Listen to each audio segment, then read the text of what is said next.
ফাইনালে পৌঁছেও পোডিয়াম পর্যন্ত যাওয়া হলো না ভিনেশ ফগটের। ওজনের গরমিল আর তাতেই নিয়মের বেড়াজালে অলিম্পিককে বিদায় জানাতে হলো এই ভারতীয় মহিলা কুস্তিগিরকে।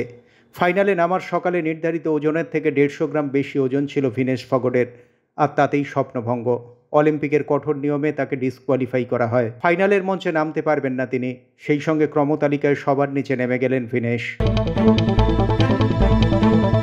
ডিসকোয়ালিফাই হওয়ার পরই হাসপাতালে ভিনেশ ফোগাট। এতটা লড়াই করেও এমন একটা কারণে ব্যর্থ হওয়ার কথাটাই বোধহয় মেনে নিতে পারেননি তিনি। অলিম্পিক কমিটির সিদ্ধান্ত জানার পরই জ্ঞান হারিয়েছিলেন এই তারকা মহিলা কুস্তিগির। হাসপাতালে নিয়ে যাওয়া হলে শোনা যায় ডিহাইড্রেশন হয়েছে তার, যদিও এখন সুস্থই রয়েছেন তিনি। তার ওজন কমানোর নানান প্রচেষ্টা এদিন করা হলেও শেষ রক্ষা করতে পারেননি ভিনেশ ফোগাট। ভিনেশ ফগটকে বড় বার্তা দিলেন ভারতের প্রধানমন্ত্রী নরেন্দ্র মোদী। ফাইনালে পৌঁছেও দুর্ভাগ্যের শিকার এই ভারতীয় মহিলা কুস্তিগির। তাকে চ্যাম্পিয়নদের চ্যাম্পিয়ন বললেন নরেন্দ্র মোদী। একই সঙ্গে ইন্ডিয়ান অলিম্পিক অ্যাসোসিয়েশনকে এই ঘটনার তীব্র প্রতিবাদ জানানোর আর্জিও করেছেন প্রধানমন্ত্রী। এই ঘটনায় তিনিও যে বেশ অসন্তুষ্ট তার বলার অপেক্ষা রাখে না। ভিনেশের পাশে থাকারই বার্তা দিলেন প্রধানমন্ত্রী। ভিনেশ ফোগাটের ডিসকোয়ালিফাই হওয়ার ঘটনায় তীব্র নিন্দা করলেন বিরোধী দলনেতা রাহুল গান্ধী।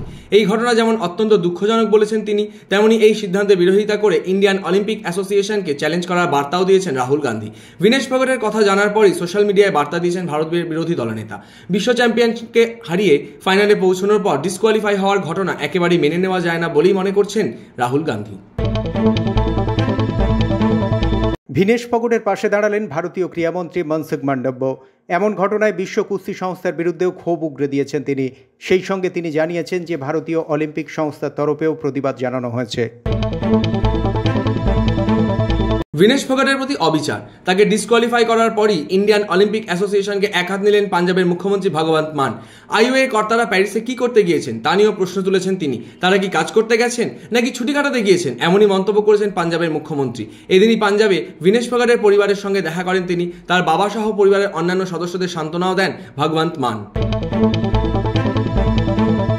ডিসকোয়ালিফাই ভিনেশ ফগট, ক্ষোভে ফুঁসছে ভারতীয় ক্রীড়ামহল। ভিনেশের এমন ঘটনার পরই সরব হয়েছিলেন বিজেন্দ্র সিং।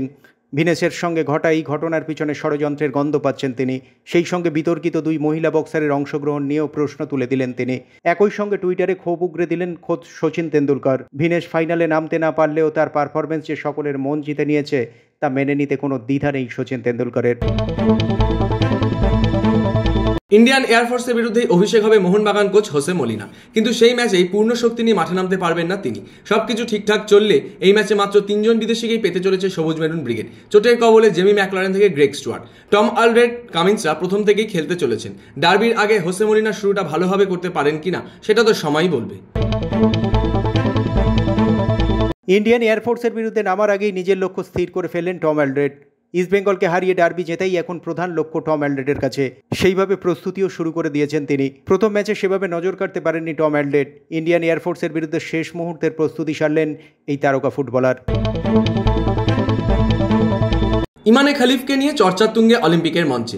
আইবিএফ এর বিবৃতি আসার পর থেকেই তারও অলিম্পিকে খেলা ঘিরে দেখা দিয়েছে সংশয়। আলজেরিয়ার এই তারকা বক্সারকে বায়োলজিক্যাল পুরুষ বলছে আইবিএফ। গত বিশ্ব চ্যাম্পিয়নশিপ থেকে নির্বাসিত করা হয়েছিল তাকে। এবার কি হয় সেটাই দেখার।